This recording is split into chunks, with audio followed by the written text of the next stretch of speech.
struggle, they kind of get told off by a really big, skinny, lanky, white praying mantis that threatens them and says, just let them do their job or I'll eat you. There's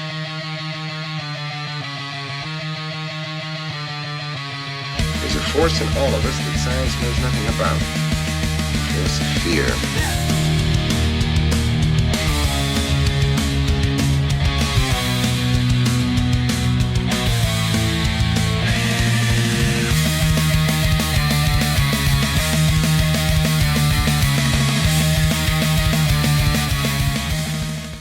Welcome everyone to Induced Fear. I'm your host Oscar, and with me I have Mister Sam Shearon. How are you doing? I'm good. Finally met. How are you doing? Doing well, doing well. Uh, now, the reason why I wanted to ask you on the show, particularly not just because I listened to years ago when you used to be on the show with Shannon LeGros. Right. Yeah. Yeah. We started that. It's over 10 years. Yeah, yeah. No, that was one of the first times. That was way before I started this. Yeah, way before I started this. You're a killer artist. You work with tons of people within the paranormal community. And what was your initial step into, I guess, this world? What made you start drawing, these creatures? Um, well, I mean, long story short, like any kid who likes monsters, and most kids do, don't they? Yeah. Um, Growing up, I always had a pencil in my hand. So it was just a natural progression from childhood into art school and college, which I will say you don't really need if you can naturally draw and you're always practicing and always drawing. You don't really need that. So if anyone's thinking, oh, I don't have a degree, doesn't matter. Um, I stepped into the world of cryptozoology from a very early age. I had books on the stuff, when I was 7 years old. Um, my mum used to take me to uh, all the big museums around the country, the natural history museums in Lime Street, Liverpool, London, of course. And so really it was just kind of an extension of the natural history obsession that led me down the road of things like the Yeti and far-flung reaches of the Congo in the continent of Africa and how vast everything is. And the fact that there could be things out there that we've yet to fully acknowledge and classify and discover as real animals. And all these stories that were coming back were very, very similar to the sort of the mythology of ancient Greece or even Norway of these just strange creatures, but there was a possibility that they were out there. And so to illustrate these things based on natural history that I know became sort of a passion. And it's really just led me to where I am now, where it's just all I do. Um, Living the dream in a way. Oh yeah, no, I definitely can see that because I mean, I feel like your art is everywhere within the community when it comes to people and their books, for documentaries, things like that. You really put in, and it seems like you really capture the feeling, I guess, that these creatures would give. It's funny you say that. Yeah. I mean, I like to try at least and portray these unknown, officially unclassified and unproven creatures as though they were real. What would they look like if they really were living and breathing? There's many great artists out there that will depict various unexplained animals, and they'll do a sort of a typical sort of a popular culture view of what something would be. The Yeti, again, for an example, most people think it's white with a blue face because of certain animations that have portrayed it that way throughout the years.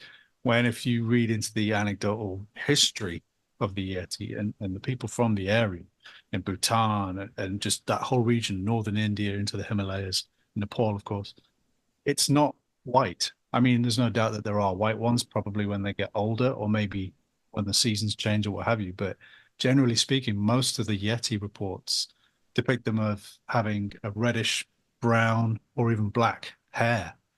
And it's seemingly hair, not fur, which is more of a mixture of primate, old world and us kind of thing. So when I, again, back to the point of when I illustrate anything, I always try and base it on, well, what's the nearest living thing that I can compare it to, and sort of maybe adapt some of those features to make it appear as though it were real. And that really kind of lends a more believability to these things when people will see the image that I create, hopefully, into thinking, well, yeah, maybe it could exist. Yeah, no, definitely. It does evoke that kind of realness to it. And how have your views, I guess, because you're kind of in it all the time, right? You're kind of like in this space all the time.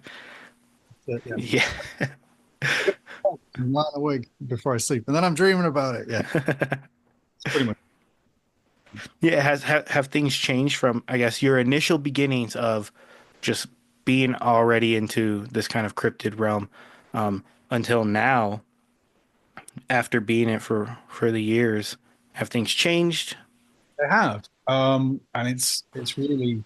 I'm sure anyone who's interested in this subject will agree. It's really thanks to the internet. We're living in an age now, and even particularly with the advent of social media, Instagram in particular is what I use more than anything. But I am on Facebook, and it's only grown and connected people.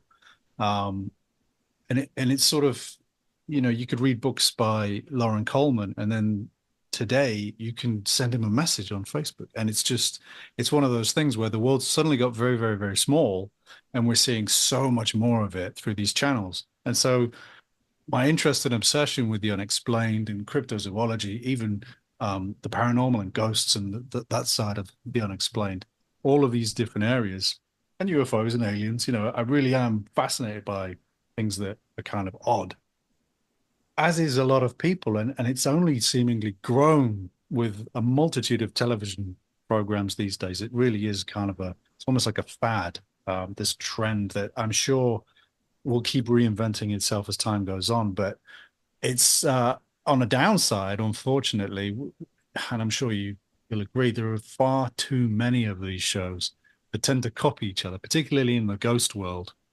Um, and now we're starting to see more and more sort of cryptozoology based shows that are really kind of, I don't want to say hokey, but they're not real. They're literally a television show. They're theatrical. They pretend so much, and they will bring in actors to pretend to be investigators. Not naming any shows, but we all know what they are. And it is just entertainment, and that's a sad thing, really, because for someone like myself and a lot of other people who genuinely are interested in the mystery and the real history of what's happened to this particular animal or strange event, these television shows are just making the water more muddy. And so, and again, just going off on a tangent, things like AI are making it even more difficult to weed out the original photographs or the original witness sketches, because all of this stuff is fed into a machine that then churns it up and regurgitates it into something that it just never was and never is. And so you're having these inaccurate portrayals of Bigfoot, of lake monsters, of aliens and things that are really based on pop culture and are not accurate at all. And unfortunately, the masses of people that consume this are now taking that on board almost as fact. And so you're having this whole generational wave of people knowing, in a sense, what a Bigfoot looks like, but they're not actually knowing what it really is. I mean, who does know, apart from the people who've allegedly seen them? But instead, we're given this sort of definition of this is what they look like from popular culture. So my view and interest has changed, and it's expanded thanks to the internet, because we can search for the truth. The truth is out there. But it's so much more difficult now with AI and too many not unlike yourself, there's so many podcasts out there. It's really hard to find a good one. Yours is good, by the way. No, thank you, thank you. But yeah, I definitely agree with that. I think like even things such as the Travel Channel ended up changing from travel-based things with food and different aspects of travel to strictly about the paranormal.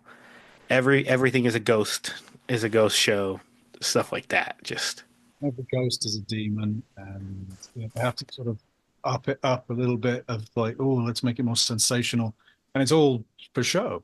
And entertainment's great. I love a good Godzilla movie. It's yeah, entertainment's great, but that isn't real. It's not real. Not to say that demons are not real, but not every ghost is a demon. Uh, and not every demon is a demon. I mean, it's bizarre. I get into trouble sometimes when I point out, or I underline my opinion that Bigfoot is not the Nephilim. And I'm really firm on that because scores of people across all kinds of podcasts, radio shows, and television and documentaries everywhere across the internet that are sort of throwing this theory around that Bigfoot are fallen angels called the Nephilim. And it's unfortunately it's just really annoying because it's not. It's just not. There's a great there's a great YouTube video maker by the name of Jack, and he goes by Idaho Bigfoot, I believe, on YouTube. Really, really, really great channel, and he analyzes and picks things apart. And one of his videos really brilliantly explains why it's not the Nephilim. I'll send you the link after this. Oh, sweet. Yeah. Yeah, I think I always find it funny, especially in the paranormal community where nobody has 100% of the answer. Nobody is going to know 100% of the truth of these things, that there are people who are so definitive in saying you're wrong. Like they're just like, no, this is what it is. And I know for a fact this is what it is. Because I think even in a space where it's proven that in some turn they were Nephilim, you would be like, okay, I'm wrong. I don't think you would stand firm and be like, no, even though I see the proof there, I'm not gonna accept it. And you're coming from a place where, and I don't want to sound arrogant when I say it's not the Nephilim. And as I say, I'll sometimes, people get upset by that statement. But it's the same as saying the Earth's flat. In Mm. that ballpark, it's ridiculous. Now, if someone were to suddenly say, yeah, actually, NASA's been lying the whole time and they didn't want to scare anybody, we're actually on a giant disk and the world is flat, then I'd think, wow, you know, okay, show me the proof though. Um, and when it comes down to things like the Nephilim, which is faith-based, it's really hard to sort of dissuade someone who is of a faith background. And I have many friends who go to church, many friends who are Christians and good God believing people, but they will also tell you it's not the Nephilim, you know? Mhm. There's a stretch where it's maybe, and this is an absolute no, it just can't be. There's just no way. It's absurd. Yeah. No, yeah, there. I mean, there are tons of things of there. People stand firm on the fact that he is probably an alien because there's so many connections with the lights in the woods. I don't like that. I don't discount that at all because Yeah. that's something that there is a possibility to that. There are strange cases of glowing balls of light and Bigfoot carrying these spheres, and people have seen them stepping off UFOs. People have seen them being beamed up, and there are some really weird stories out there, and it's not just a bunch of people lying or making it up. This goes back Yeah. decades and multiple people seeing it. So when you have that happening, and there's people alive who have seen this, there's a thread that you can follow, and you can really find out when someone's lying. Ken Gerhard's a great researcher. Blackburn is a great researcher. You know, you have these authors, David Weatherly, an incredible collector of information. These people will go out and interview actual people, and you can gauge on the spot whether someone's telling the truth or not. Now, you're never going to definitively know. Some people are great liars, but no one, as far as I'm aware, has ever seen a fallen angel suddenly transform into an 8 foot hairy man ape. It just doesn't quite connect for me. Yeah, I don't know. I don't know where. I guess it's just because they're giant, they're tall. Yes, yeah. Oh, gosh, on this whole army. You have the whole ancient Mesopotamian religions and the Anunnaki, and then Enkidu, and all these old stories, and then people try and pull up these old mythologies and say, well, there's an example of the hairy man or Bigfoot. And that might be. But then when it's glorified and transformed and given a paint of gold and revered as something else, then it becomes something else in the mind, and it's not the actuality of what you've seen. It's like the same as seeing a bear in the woods that's maybe suffering from mange, and perhaps it's emaciated, it's very thin, perhaps it's quite sick, maybe it even has rabies, and it looks vicious. And it's standing up because it's scared, it knows it's weak, and it's throwing its arms around. And people will say, oh my God, I saw a dog man, and it's the same sort of thing. It's like, no, you didn't though.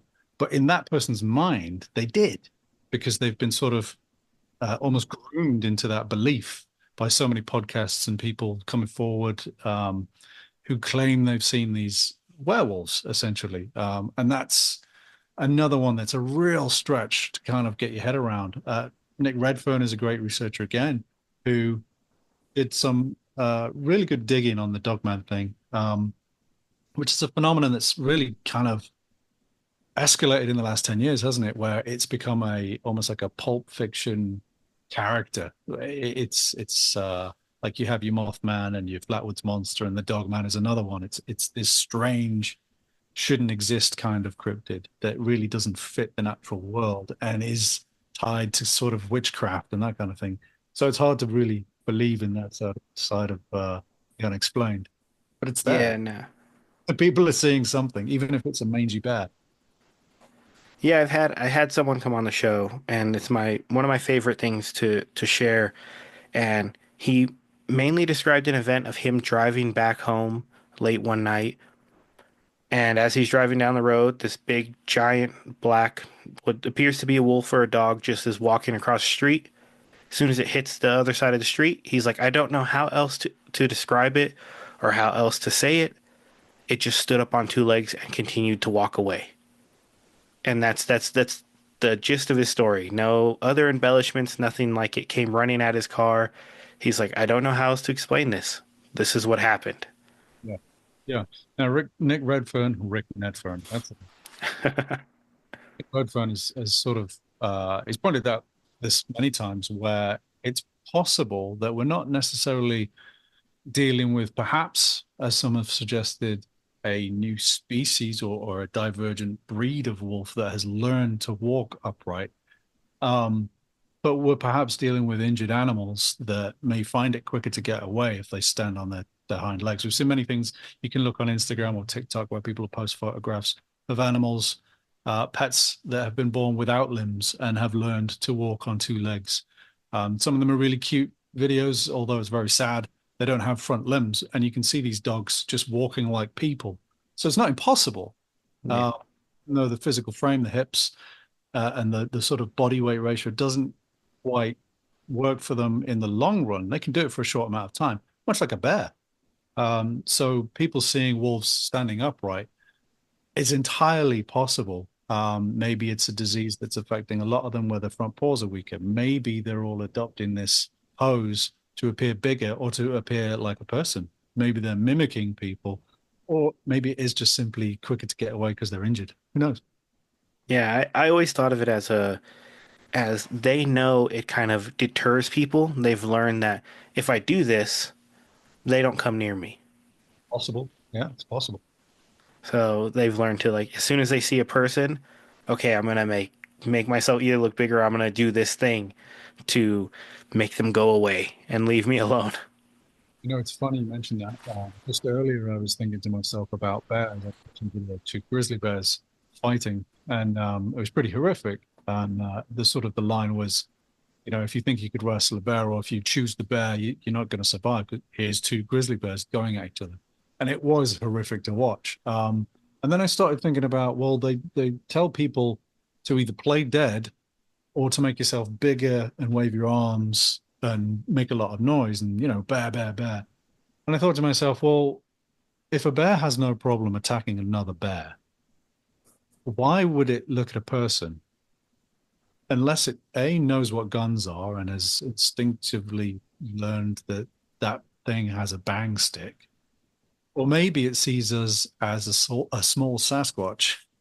And in Yeah. that case, what is it that a Sasquatch has that a bear is so afraid of? If we make ourselves look like a big, tall, long-armed ape, maybe bears are frightened of Sasquatch. And the question really there would be why. So I was just spinning that around my head. If anyone wants to Oh man. send me a message, Yeah.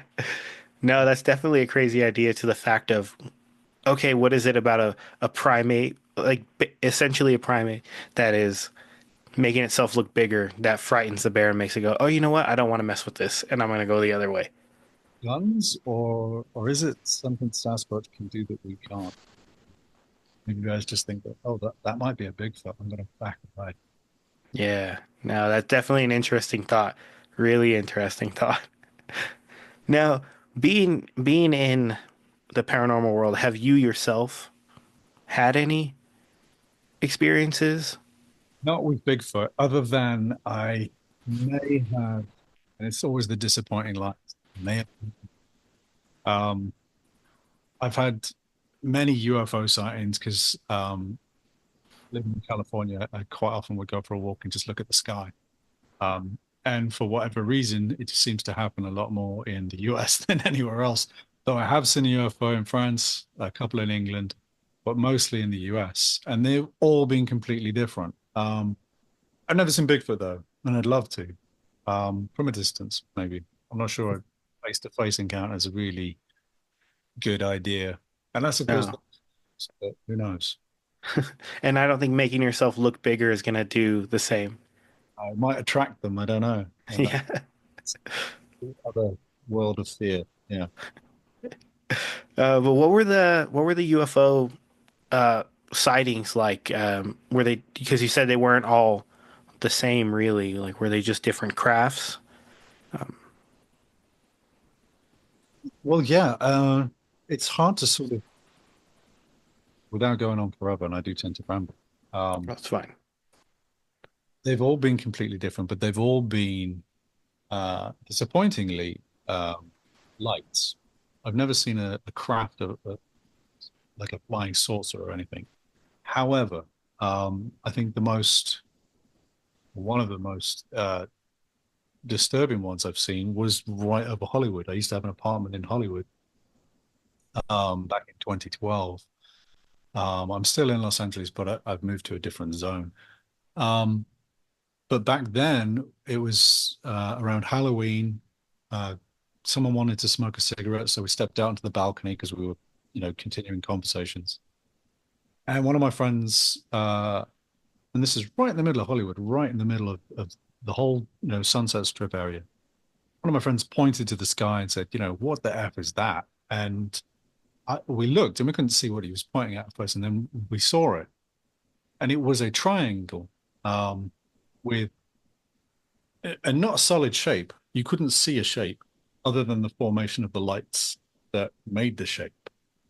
And they were white lights, nothing flashing, nothing, no beacons or anything like that, just all white. And if you imagine like a flock of birds, it was just a white formation. And these were not birds. They were higher than the usual aircraft that would go over or the helicopters that would go over daily, which we were very used to. Um, this was the lights were actually dimmer than the stars. So if you looked away and you looked back, you'd have to take a second to find it again. It was that high up. So it wasn't like it was literally over Hollywood because, of course, everyone would have seen it. This was really up there. And it had a kind of a wavy, almost as though it was going through black smoke in a way, because the lights were kind of wobbling, but they weren't flashing. And it was, as I say, just maybe 10, 7 or 10 lights on either side, quite a lot, all sort of in a shimmer in a way, just slowly moving along. No contrail, no noise, just drifting across the sky. Massive. Uh, Probably, I would say, and it really is difficult, even more so at night, to gauge the size of something, whether it's a commercial aircraft or not. And even then, you can see the flashing lights on a craft, but you're not going to know, unless you know your aircraft, you're not going to know how big that plane is, whether it's a jumbo or a personal aircraft. So this, I mean, who knows how big it was? We guessed it was probably the size of a jumbo jet, passenger airline. Um, and we watched it for, a good minute, which is a long time before it sort of disappeared over the horizon, where the Hollywood glow of all the lights kind of makes it disappear. You can't really see the sky at that point because of the light pollution, so it just faded out. Um, Very slow, very, very odd. And we called the local, I say local, the nearest army base we could find a number on, and reported it. And we said, hey, we just saw this. I did my best British tourist sort of accent and said, hey, I just saw this thing. And the guy on the other end of the call was Hispanic fella. And he said, yeah, man, you're the fifth person who's called us. It's not ours. And then he hung up. And that was it.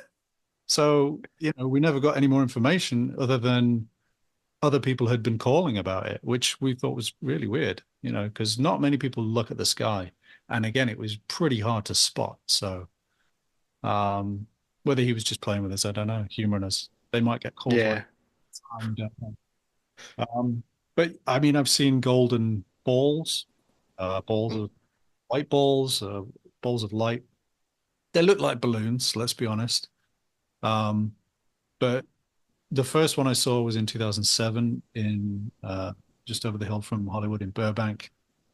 I was at a restaurant with a friend and I looked out the window, and above the buildings opposite across the street was a sort of a beach ball, quite large, golden sphere. And at first I thought it was just maybe an advertisement part of the building, maybe some kind of object that was maybe attached like a satellite dish or whatever. And the more I looked at it, I realized it wasn't attached to anything. And it was quite obviously just floating, hanging above this building, this golden sphere. And so I pointed it out to my friend and this associate of his we were having dinner with. We were talking about a movie at the time. And we all looked, and more people looked. It was like a film itself. We all started to turn around and we all started to look out the window. And after a while, people realized, well, there's nothing we could do about it. So everyone continued their conversations. And then we looked away and looked back and it was gone. And it was just one of those out of place things where you think most people would be like, oh, it's a balloon. But there was something about this where you just knew it wasn't a balloon. It was sort of revolving, shimmering gold just up there in the sky, in the blue sky in summer. And the other ones I've seen downtown really do look like white balloons, but they'll change direction and they hang above downtown Los Angeles. And I dare say anyone go down there and spend a couple of hours and just look at the sky and you'll see one or two. And I don't know what they are, but they're always there. And I've heard this from several other people who've spotted them as well. And they've said to me, oh, yeah, I saw that. So they're definitely there. Occasionally I'll go downtown and, meet a friend or go to a studio and I'll look up and it'll take a little minute. But if you've got a minute, you might spot one. Pretty weird. Yeah. Yeah, no, I have to tell my brother because he he's constantly going through downtown LA and he's sometimes I think he has told me once he's like I saw something weird in the sky while driving through LA. And he's like I tried to get a picture but I couldn't get a picture for you. I've got them on video as well. With a really crappy phone from 2011, I think. And you can see sort of like the buildings converging upwards and then the blue sky in between the buildings. And you see these little white dots that almost kind of hide as though they know they're being filmed. That's the really creepy part. That's the really weird part is that, they'll slightly drift and then turn away as if, oh, that guy's pointing a camera at us. Yeah. Yeah, it's almost like they know. I mean, the experiences that I've had have only been in Arizona. Once I had a craft come down and like it was just a ball of light that went towards my car to the point where I had to swerve out of the way. But that was between California and Arizona. I was heading back into California. Nice. I've done that journey a number of times. My girlfriend's mom and brothers live out that way. And so we will occasionally go out to Arizona. We've gone, for Thanksgiving a number of times, and we're always looking at the sky because it's like a hotbed, isn't it? That whole area. But I, as yet, have not seen anything in Arizona. Sadly, Yeah, that's, amazing story. So it came at your car. yeah, yeah. It was. man, I don't even know how many years ago, probably in 2012, but driving just in the middle of the night, saw a weird light in the sky. Thought it was just a helicopter because there was a prison that I drove past. I'm pretty sure you know the prison that's just in the middle of the desert. And I was like, oh, they're looking for somebody that escaped probably. But then this light started to just kind of dance around in the sky. And then once I noticed it, tried to wake up my brother, didn't wake up, turned back forward, and this light now came from the sky straight towards the car. And I swerved out of the way, looked behind me, saw no light behind me, no tail lights, because I thought maybe it was just coincidence. Somebody was driving the wrong way at the precise time that I saw, but there were no tail lights going the other way. And it's just, to this day, that's one of the things that racks my brain. That's interesting. There's a book I read a number of years ago about highway hauntings. I can't remember the name. It might even be that. And there's a great story in there of someone driving along and they see a ball of light going across the fields. And at first they thought maybe it's just a house in the distance, but then they realized it's actually going across the fields and it's independent. And it to the point where it goes over fences. It'll take a little leap like a bunny, and the light will go over the fences and then it comes straight towards the car. So you probably saw the same thing. I mean, who knows? Yeah, yeah, I have no idea. I tried to get my brother up so that he could see it, but he only woke up when I swerved the car out of the way. Of course. You probably right as well. Yeah, but I mean, I find it always interesting to have those experiences where you kind of just see those crafts in the sky. Um, Especially the one that you said where it kind of drew in everybody's attention, Yeah. that everybody just like slowly turning to look at this thing in the sky.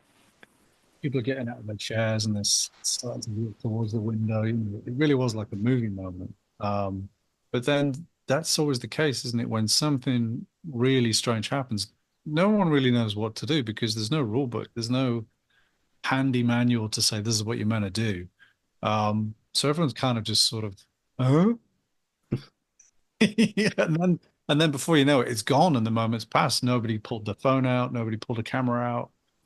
There's no news crew there with the video. Of course there isn't. And that's when people sort of doubt you and oh, you have a false memory. Oh, you're remembering a film you saw, that kind of rubbish. So it is interesting when multiple people see things, but even more interestingly, when several people see the same thing, but they remember it differently. Um, and that happens quite a lot with a lot of sightings of Bigfoot as well. But a friend of mine that I was with when we saw the one over Hollywood, the triangular formation of lights, he remembers it differently to me. And he described it as having a red dot light in the middle of it kind of thing. And I don't remember seeing that. And I was talking to a friend of mine the other day, and I said, to me, his memory is fallible. That's he's remembering it wrong. But then, am I remembering it wrong? You know, because I'm pretty damn sure I know what I saw, but how do I know? Because he's remembering it differently, and he's not a stupid person.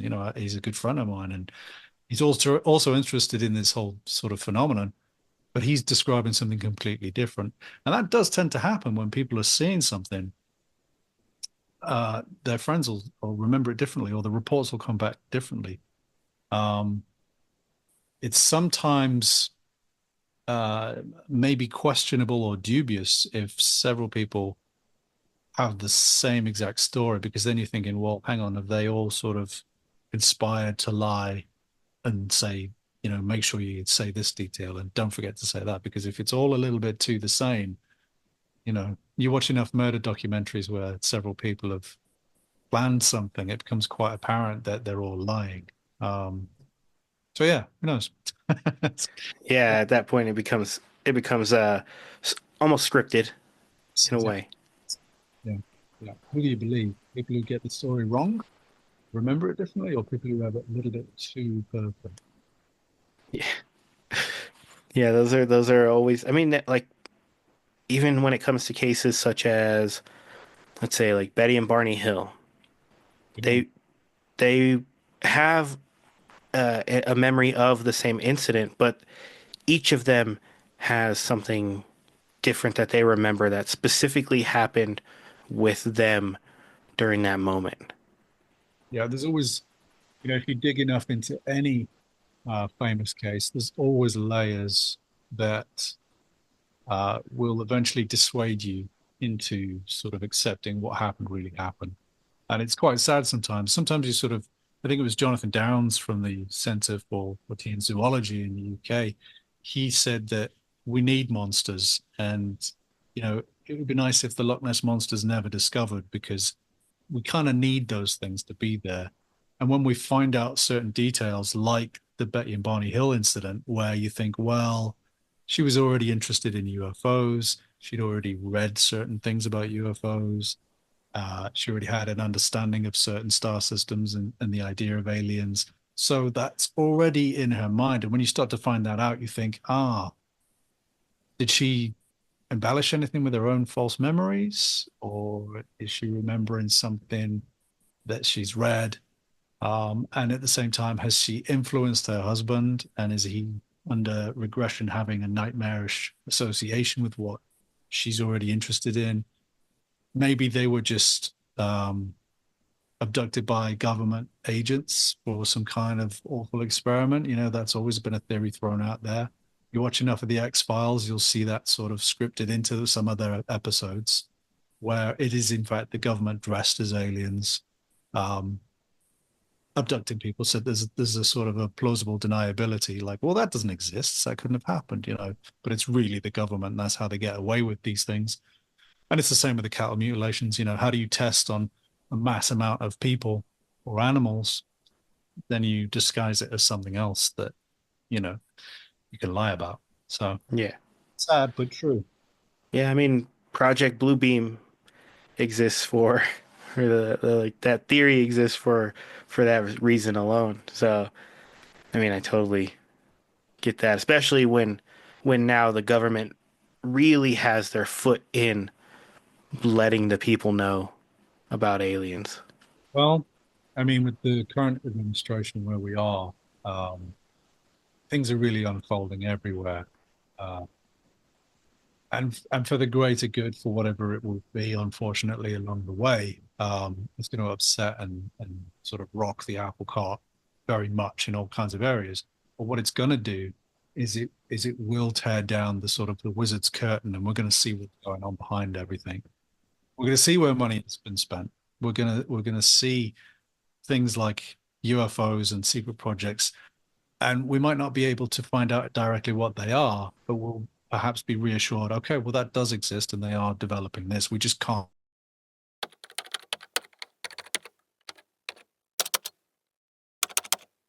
Access denied.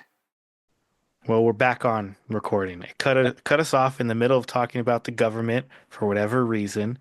I saw that we still had time left on the recording beforehand, but That's really bizarre. We both got kicked off after we were talking about secret government files being released about secret aircraft. And yeah, we might not find out exactly what those craft are, and for security reasons and yeah, national security, that's a good thing. But we might find out, with reassurance that in fact some things that we've seen in the sky are in fact ours.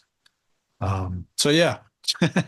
yeah, Just yeah, get a call from the men in black now, knock on the door or something. I'll look out the window and there'll be men in black in the street looking up at me. yeah. The blacked out Yeah. SUVs just sitting out front. Yeah, with the hats and the Ray-Bans and yeah, Yeah, no, I'll keep an eye out too over here because let you know. too weird of a timing. Even if it was just like a technical mishap, weird timing. But other than the UFO experiences, have you had any experiences when it comes to the ghostly realm, so to speak? Oh yeah. Yeah. Um, Quite a lot really. And again, I don't want to sort of take up all your time. But there have been many occasions since childhood really where I have been aware of there being someone else in the room that shouldn't be there. And I'm not talking about an intruder or, one of your parents or a sibling or whatever. No, there's been occasions in the past um, where more often than not, it's been shadow people where you just catch a glimpse of them as they sort of either exit the room or down the corridor or they're stood at the end of the bed. One of my ex-girlfriends got up and left in the middle of the night on one occasion because there was someone stood at the end of the bed, and she said, "Right, that's it, I'm out." And she got in a car and drove away. Um, so you'll hear shuffling of feet on the carpet. You'll see what sometimes look like small shadow people, but I say people, I mean it looks like crows or cats kind of sweeping across the carpet. And again, sometimes just out of the corner of your eye, or you'll be reading a book or you'll be watching television or something, and you'll see it happen. And there's no flickering candles in the room. There's no actual cats in the room. And so that's an odd one. But in terms of actual ghosts, the only time I've ever seen a sort of an apparition is the most disturbing experience I've had in that regard to the paranormal and from beyond spirits, that kind of thing. Whether it may be even alien visitation, I've no idea. And that's Yeah. the really, really disturbing part because again, we don't really know what happens when we die. We don't know if we go somewhere as energy into another dimension, perhaps. Maybe we can't see and they can see us, or vice versa. Maybe sometimes that gets thin and there is that window. When something changes a state into a different spectrum of light that we can't see, but it's still there. Who knows? But when I was 7 years old, I've told this many, many times, so I'll keep it quick for anyone who's probably already heard it 10 times. My aunt and uncle were visiting. They were leaving early the next morning, and I was sent to bed at 10 o'clock, which for me at the time was, that's pretty late. But I was wide awake. I was excited that my aunt and uncle were there, and they'd give me a dinosaur book. And so I was just wide awake, full of energy. And we lived in a small house. It was just me and my mum at the time. And again, I'm 7 years old and I can hear the television downstairs. And I'm just thinking, I can hear glasses clinking, people talking, laughing. And I'm wide awake thinking, oh, this isn't fair. I want to be downstairs. So that's how I know I was awake. This wasn't a dream. And I sort of turned over to face the wall because I would always have my hall light on as well. Because as a kid, I was scared of the dark. So the whole light was always there, the corridor light. And my bedroom was in darkness, but the whole light kind of let that little bit of ambient light into the room. So it was just nice to fall asleep to, even though I couldn't. So I turned over, faced the wall, and then I turned over and faced the doorway again. And when I did, my aunt and uncle were there to sort of say goodnight. And I knew they were leaving early the next morning, so I probably wasn't going to see them. So I sort of sat up and I said, oh, thanks for the book and good night. I'll see you soon. And they didn't answer me. And I rubbed my eyes to look because the light from the hall that was shining into the room made them silhouette. So I couldn't make them out. And that's when I realized that they were a lot shorter than they should have been. And then they started to walk into the room really slowly. They didn't say anything. And they were two children. And I looked away in absolute horror and screamed for my mum. And as I looked up at the ceiling, and here's where it gets really weird if it's not weird enough, there was a soccer ball sized, football sized green fireball, almost like a will-o'-the-wisp, if you will. And it's going around the room, around the ceiling, around all four corners of the ceiling. And every time I look at it, it's coming down at me. And it's almost as though it's forcing me to look at these two children. And I don't want to. So I look up again and this fireball comes back down at me and it's almost pressuring me, bullying me to look. And I'm screaming for my mom and this this green light is everywhere.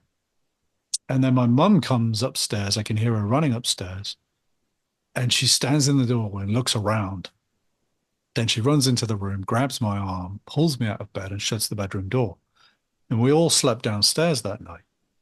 Now, the next morning, my mum said, we're not going to talk about what happened. You just had a bad dream. And I got told off because I was adamant. I said, Mom, no, I didn't. I wasn't a dream. And she said, we're not going to talk about this. That's the end of it. And we didn't talk about it until I was maybe 12. I had come up in a conversation at my aunt's house.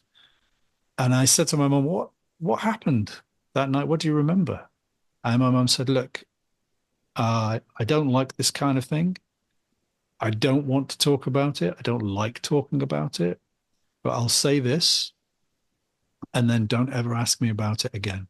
She said, all I know is that there was something going on in your room that I didn't understand, and I knew I just had to get you out of there.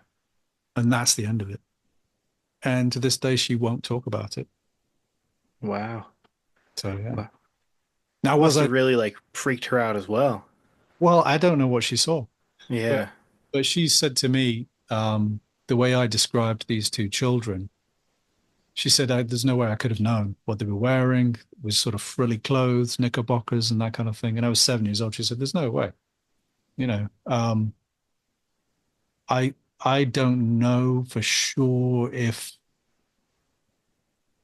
maybe there had been some imprint on my brain from a film I'd seen or something in a book or what have you. That could be where I've gotten that information from. It's always plausible, and I'll admit that. But the green fireball and these kids walking diagonally across the room, they weren't even coming towards me. It was almost like a movie playing, like a projection, and they were coming in across the room. Um, was just odd. It just didn't fit. It didn't make sense, and it felt incredibly wrong. And it felt like I was being attacked and forced to watch this. And I don't know what it was. And so, was this some kind of alien abduction that didn't go quite right? Was this a time slip? And there's this energy with some intelligence showing me something from the past? Who knows? But it happened. Yeah. Well, especially at the fact of like I was gonna think maybe before you got into the story on what you saw, I was like, okay, he got a dinosaur book. There's probably gonna be something tied in with that. But then as you told your experience, I was like, it has nothing to do with the dinosaur book. Memories can be false, Yeah. whichever side of that coin you want to look at.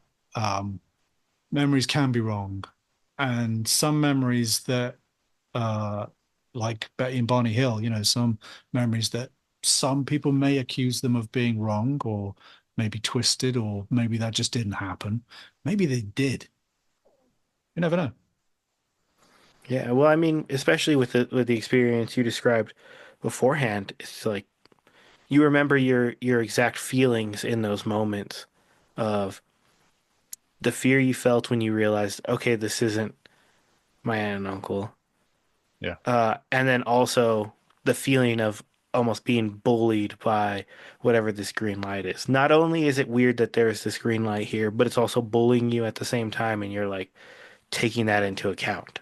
Like it's not just one thing.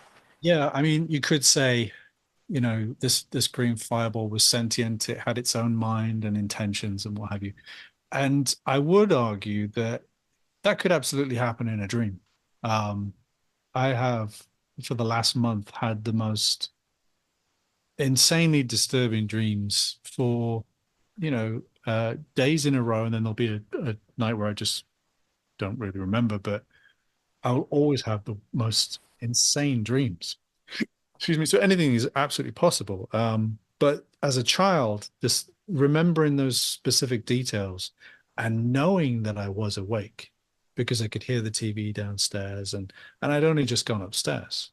There's no way I was asleep. Um, it's debatable to those who weren't there, but I Yeah. know. You know what you saw exactly. Yeah. Well, has you never experienced anything like close to that? Like you never had an experience where you saw another, I guess, green flaming ball again? That was that one moment where, No. I saw a blue light. Go through the whole spectrum, shall we? Um, I was coming back from the redwoods looking for Bigfoot, funnily enough. I'd gone up there with a friend in a forerunner, 4x4, and we went to Willow Creek and we did all this. This is in 2009, which is a year or two before Finding Bigfoot aired their first ever episode. We were out in the redwoods way before all the sort of the wood knocking. There's a motorbike going by outside. And so we were coming back from the redwoods, and we were just coming back to LA. We were just arriving on the outskirts of LA. I think we're just coming into town, maybe somewhere around North Hollywood, in fact. And we're at the set of traffic lights. And so I'm just looking ahead out of the car, and you can see, the mountains way off to the left on the horizon there, and there's just fairly low buildings around you either side. It's not a particularly built-up area. And across the sky, from above, behind, and right over the top of us, and down the road, almost like it's following the path of the road, all the way to the horizon, in one fast movement, was this blue light, and it wasn't flashing. There were no other lights with it. It didn't leave a trail. It didn't burn out like a meteor.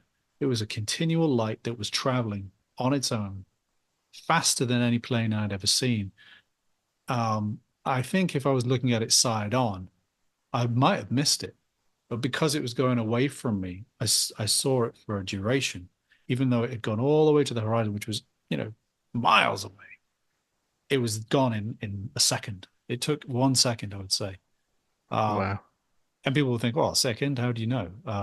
If you say one Mississippi, there's your distance. Yeah.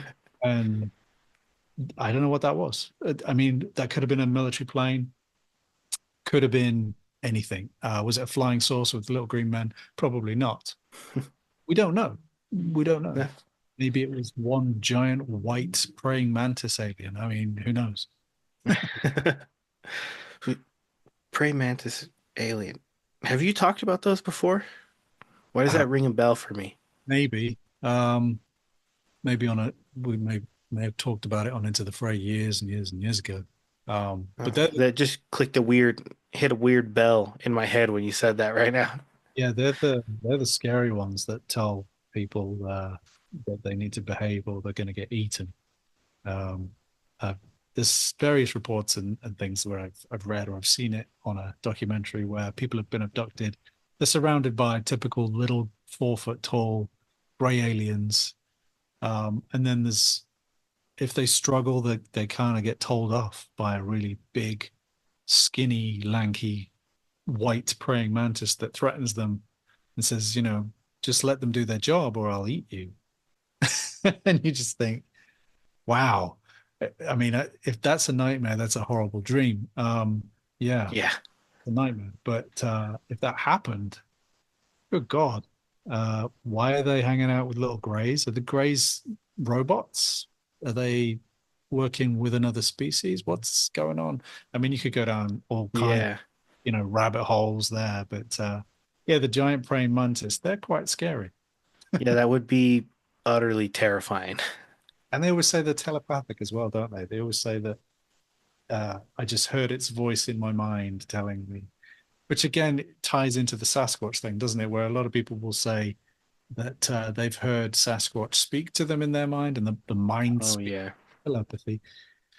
And I always take that with a pinch of salt because I always think, well, even if mind reading were possible between animals, which to a degree, there's been studies of people communicating twins, humans that are said to share secret languages themselves and feelings and thoughts and whatnot. But one twin will die in a car wreck on the other side of the country, and the other twin will wake up in the middle of the night and know that Yeah. that's spooky action at a distance, whatever that is going on there. That's very similar stuff. But in terms of telepathy and Bigfoot, my question is, why do they seem to have the ability to understand and speak English. Um, I wouldn't expect that to be a thing, unless, of course, there's some super intelligent alien that just happens to know how to speak various Yeah, languages. that would lend the credibility towards it being an Yeah, intelligent alien creature.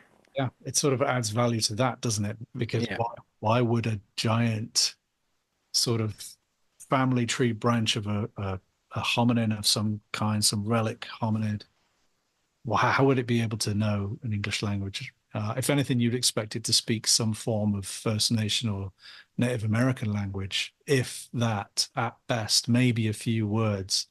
But the fact that they can mind speak to you in fluent English, um, and American English as well, let's be yeah. a little bit specific there. I find that to be very, very uh, interesting. Let's just say that. Very I interesting. would. It would be so weird to have an experience like that where I just see this creature and I'm getting American English. It would even throw me even more for a loop if it was like Gen Z speak of a language. Yeah. Yeah, I mean, what kind of accent would it have? Would it have a Yeah. hillbilly? Would it sound like someone from New York? Would it sound like someone who's perhaps got more of an Hispanic accent? Would it sound more Chinese or Asian, perhaps that kind of dialect? Certain vowels would be mispronounced maybe in different ways. Yeah, how would it sound? That's, even though it's speaking English for one is weird enough, but what accent would it use? Yeah. Would it have a British accent for some weird reason? Yeah, no, I know there's the what is it? The Sierra sounds. Yeah. That's kind of like samurai chatter. You don't really like you take that with the biggest grain of salt. So glad that. I've never been a fan of it. I think I remember first hearing that, in all honesty, around 2005-ish. Um, and and when I first heard it, uh, it's like a grumbling argument, and one's freaking out, and it sounds very chimpanzee, having a tantrum kind of thing. But then you get these little grunting pig-like snorts in there that only a person could do. And at first, it's very disturbing, and you think, "Wow, that's horrific. That sounds frightening. That I don't. Mhm. If that was a Bigfoot, I wouldn't want to be anywhere near that because that sounds like it's going to rip me apart, like a chimp could or a gorilla could. And a chimp will eat you, a gorilla won't. But um, it sounded really disturbing. But when you listen to it for the 20th time, it starts, for me anyway, it starts to sound very much like a certain person doing that. Um, because it's the accent is there Yeah. almost, even though they're not, you know, English language words, they're not American words. There are phonetics in there that are pronounced in a certain way that sound like a certain person. And it's just like, what are the chances? Uh, I mean, I don't know. I wasn't there, but I find it very dubious that these are the only recordings we've got from this one location and nowhere else. In 50 years, mind you, nowhere else in 50 years has anyone recorded anything even close to this. And that for me is just a red flag. I Yeah. don't, these are real. I just don't. I think it's Yeah. fake. Um, and for everyone who sort of defends it and says they regurgitate things they've seen on documentaries, which, as we said earlier, through social media, sometimes that's wrong and they're regurgitating incorrect facts. But some people will argue, these sounds have been analyzed and compared to other animals, and there's no way that a human range could reach this, and that's just simply not true. You can manipulate audio, you can re-record it, you can play it on a stereo with big speakers out in the woods, and you could even fool your friend into saying, "Hey, listen, can you hear that? There's voices out there." And there are voices out there. But maybe those voices are on a cassette player being played on a big speaker with a big bass speaker, maybe. Yeah. Those are just possibilities. If anyone were to ever want to fake that, that's probably how you do it. But those particular recordings, the Sierra sounds, it's up in the air, really, isn't it? I personally don't think they're real.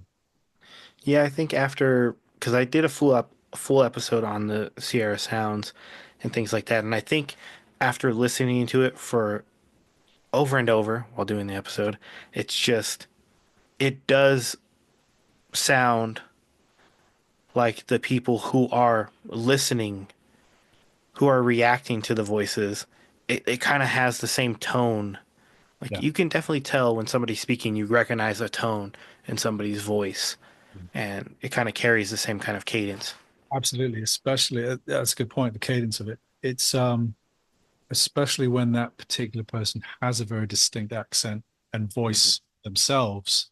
When you you can pick that up on those recordings, and it's almost like a red flag where you think, hang on, that sounds like them.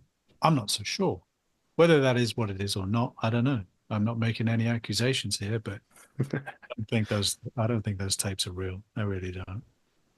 Maybe I'm wrong. Maybe I'm wrong. Yeah. Maybe it's a bear. If it was a bear, I think I don't know why I would find that more disturbing if it was a bear. A talking bear. That'd be Yeah. wow. Yeah, you definitely would need to see a doctor witness that. You'd have to sort of say, oh, I really need to get checked out here. Something isn't right. Yeah, probably watching The Jungle Book wasn't a good idea before going into the woods. Those mushrooms really were, Yeah. they were not the ones that I put in that recipe. No. But yeah, I mean, all of your experiences have been interesting to say the least. I mean, I lived in California for a really long time. I know about seeing lights in the sky all the time. Um, I mean, in Arizona, I can connect with seeing those things as well. I still am interested in the fact that you saw this green ball of fire with two other things. That is something new for me that I've heard. It's I mean, it's another one that I think has added fuel to my interest since, as I say, since being a child, having that interest in something that I just couldn't explain and wanting to find out the answer. What is it? And I have a huge collection of books and here and in England that have yet to answer that. It's always a sort of a what if, what could it be, or some person on this place or that, and there's so many different strange stories, and mine just pales in comparison to some of the weirdest stuff out there. Oh, Well, I feel the same way with mine. but the thing is it happened to you, and it happened to me, and nothing takes that away. Um, but there are things out there that you just think, why is this not global news? Why isn't there a very open section of the government that's studying this and on a daily basis releasing reports? It makes me laugh as well on that point that you'll see things on YouTube or on Instagram in particular that unfortunately you may know yourself are in fact fakes or hoaxes and have since, the person who's made them has come forward and said as much. And yet people will still spin those stories and reshare that video and say, hey, look at this. Oh my God, can you believe this? And I have to sort of stop myself sometimes and just scroll past it. But occasionally Yeah. I'll just have to make a comment and say, no, this is actually 100% a hoax because of this. And then people will say, oh, well, have you got a link and blah, blah, blah, and you don't know anything. And I think to myself, without sounding too pretentious, I just sort of mutter to myself, it's like the meme, isn't it? I know more than you. It's like, trust me, bro. That kind Yeah. of meme. And it's really hard to sort of get past that. And I always go back to that point.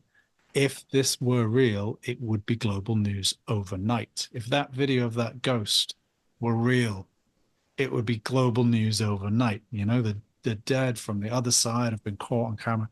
And you look at, I don't know how many seasons, 25, 6, 7 seasons now of almost 30 seasons of Ghost Hunters with Zach Baggins. Oh yeah, yeah, yeah. Ghost Um, Adventures. Yeah. Adventures, sorry, yeah. Yeah. Yeah, Ghost Hunters, that's the Taps crew, is it? Yeah. Yeah. They're quite good. I like them. But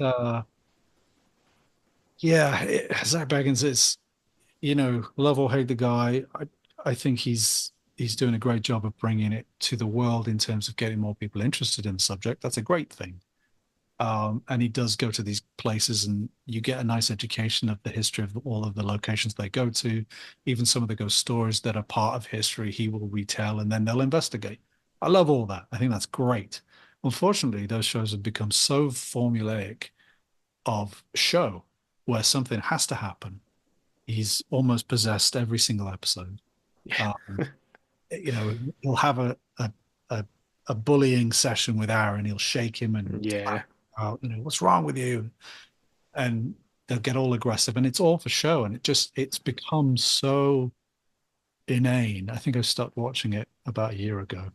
Oh I, yeah, same here. I still watch it every now and then, but it is just for that. It's entertainment, and it's a shame. It's a shame because these things do happen, and there isn't a public section of the government that really presents this on a daily basis with some kind of press briefing. And it would be nice if there was, if there was a 24/7 channel where we had that, that would be great. There's a museum in Sweden, I believe, that has a gigantic archive of the unexplained, every file, every video, every photograph. Oh It's wow. it's colossal. I'll send you the link. And they really do kind of catalog and keep everything that's ever happened that's insanely weird. And it's this gigantic archive, and it's phenomenal. Now, if that were to be made public, and it is public, they're not hiding it, but if it was made public in a sense where they put it online daily with someone going through a different file every day, I mean, you've got how many hours in a day, how many days in a year? You could show that so much and educate people. But unfortunately, instead, we have people making things up with AI and Yeah. just fake images, and it's just horrendous. But anyway, Yeah, no, those are some of the things that I pay attention to now. I don't know if it's me becoming cynical in a certain way, but when I see something on the internet and say if it's popular, if I see that it's gone viral in this sense, I think, all right, a part of me automatically thinks, all right, this is going to be fake. As soon as I look at it, I'm going to know it's fake yeah, because it's been sensationalized. that's the word, isn't it? Yeah, when something goes viral and it's incredibly popular. Do you remember the Fresno night crawlers? Yeah. There's the famous sort of photograph that I illustrated as though it were real, and I turned them into real creatures. Um, and the image that I created went viral for a short spell. It was shared, I think, 700 something times just on Facebook. Um, and that still pops up every now and then, and everyone says, "Oh, Fresno Nightcrawlers." Well, what actually the illustration was of the Yosemite incident, so it's not even the Fresno Nightcrawlers. But everyone illustrates them in that way with these pair of pants that walk, and there's always two of them, and one smaller than the other. The legs, Yeah. uh, and that's not. Those are the Yosemite sightings, and they're not the Fresno Nightcrawlers, because the Fresno Nightcrawler, its legs are more like poles with baggy pants that are flowing like curtains, and its head's more like a jellyfish. And that's when it's walking towards the camera, and it's a completely different video. So Yeah. everyone gets that wrong. And so, as you say, when something goes viral, like the image I tried to recreate as though it were real, you instantly know it's not going to be real because it's too good, it's too perfect, Yeah. it's beyond anything anyone's ever seen before. So of course people are going to share it. If it's a grainy, blurry video, no one ever shares it. Unless it's Bigfoot, of course. There's plenty of those. There was Yeah.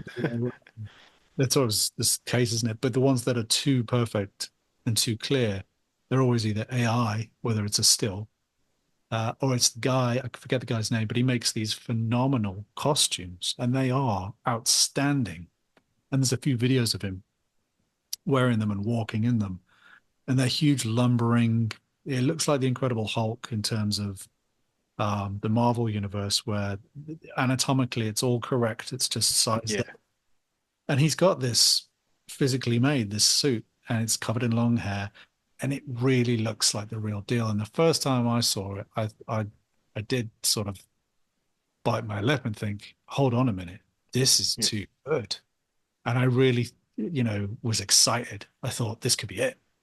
And then very quickly found out that it was fake. But that, again, too good to be true, went viral because everyone's like, wow, look at this.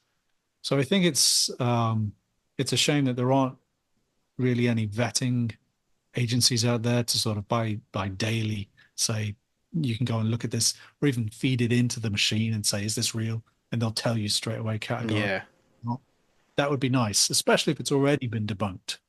Um, there's a video I saw today, which has been doing the rounds for maybe a decade, I think now, and it's in a swamp with lots of the vertical trees in the swamp, and it looks like a black ape chimpanzee, like, and they're calling it a skunk ape because it's in the swamp, and it's pulling bark out of this tree so that the tree's hollow in the middle, and it's reaching in and it's pulling out woods that's splashing in the water behind it. The guy that's filming it is maybe 20 feet away, maybe 30 feet away, and he's kind of behind the trees, and it's very shaky. It's kind of blurry, and it really does. Again, when I first saw it, I thought, wow, that looks like a chimp, maybe looking for grubs in a tree, ripping the bark apart. Yeah. This could be the real deal. And it stands up, and the guy kind of cuts the camera. He's like, oh God, because it stands up. Well, number one, I'd love to know what happened afterwards. Yeah. Why didn't he keep filming? You know? Um, did he get any other photographs? Where's the account? Where's the full story of that? Where's his story where, well, then I just ran and ran and ran, Where's that story? I can't find it anywhere. And I've looked at this film frame by frame, and to me, in all honesty, that's a guy wearing a jacket that has a high collar, and he's wearing a black beanie, and he's got fingerless gloves and a backpack. And it looks to me as though he's installing a game camera or some kind of trail cam or a GoPro into the thing. Okay. At some point, you can even see him lift something up that's white or gray, reflective, and places it inside the stump. And also at that moment, if you go by this frame by frame, you'll see it looks like he's wearing fingerless gloves because the fingertips are very white. Yeah. If it were to be fur, it's incredibly angular, and for some reason there's a very rounded head and then a shelf like a collar, and then it goes straight down, and there's a sort of a backpack shape there as well. If you go frame by frame, you can see it's like a coat jacket he's wearing, very straight edges to all the limbs and the back. And on the very back of the backpack on the left side, it looks to be a white button or a logo on the bag. And so if you have that all in your mind and you watch it again, you can see straight away that that's a guy. Yeah.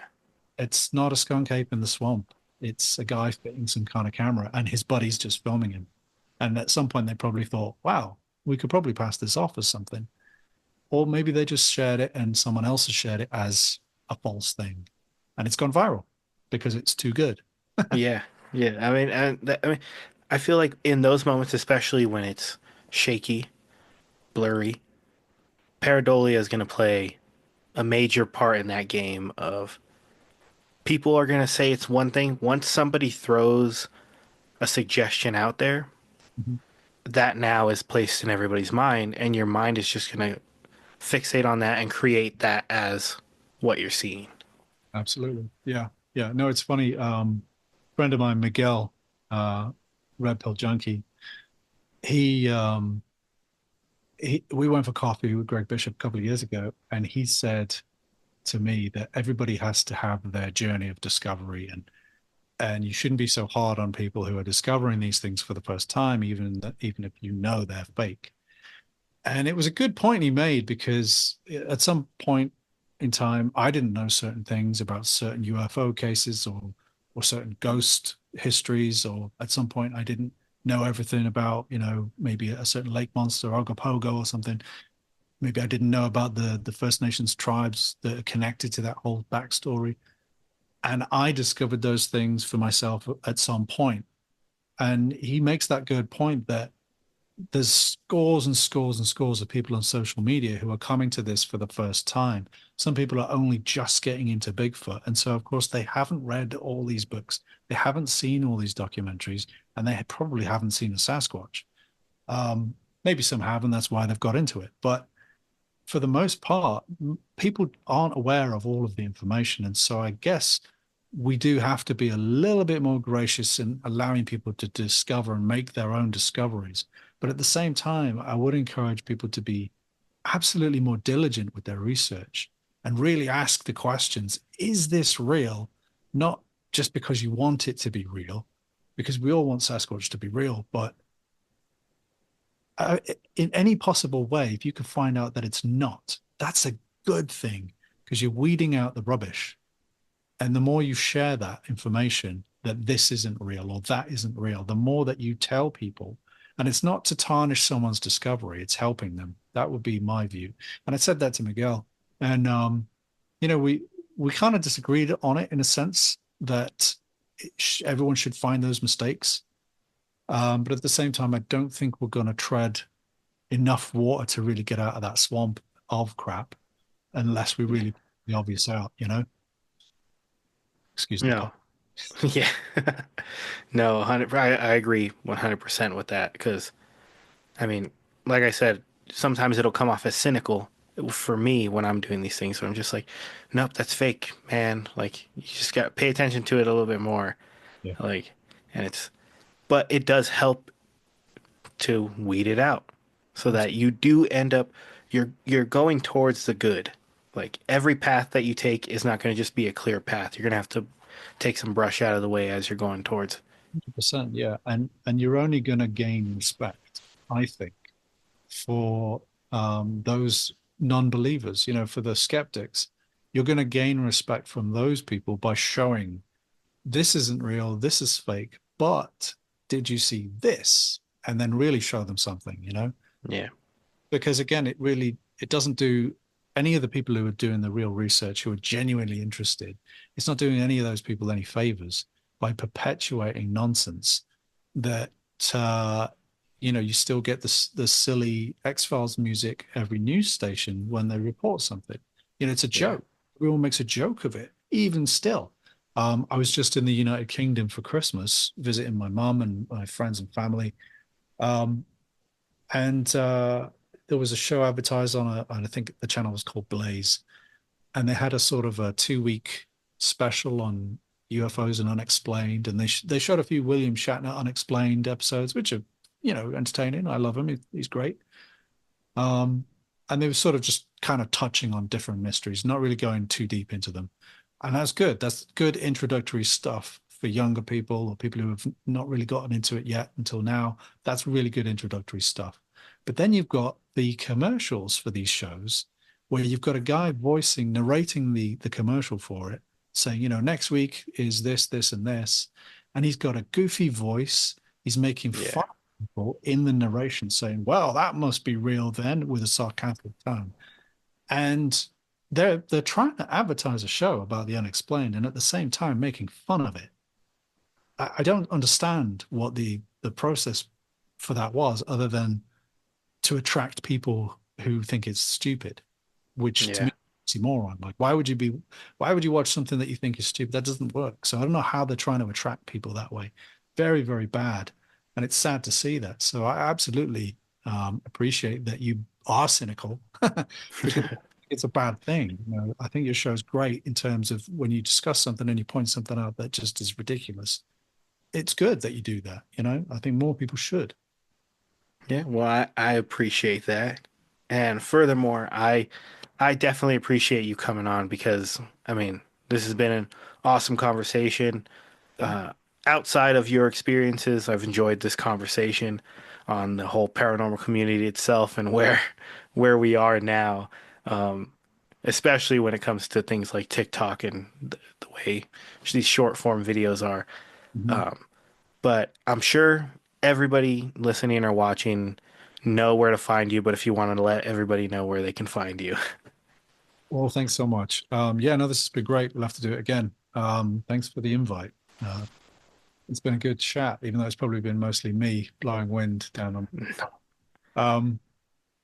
You can find me across all social medias, YouTube, Facebook, Instagram, X, Patreon. But you can find all the links on my website, which is MrSamShearon.com. Mr. as in the word, Mister, Sam, Sam, and then Shearon, Shearon. So thanks very much. Yeah, of course. And anybody out there, you can purchase your art on your site. I have a few pieces. I have a few of them that I put out specifically for certain holidays.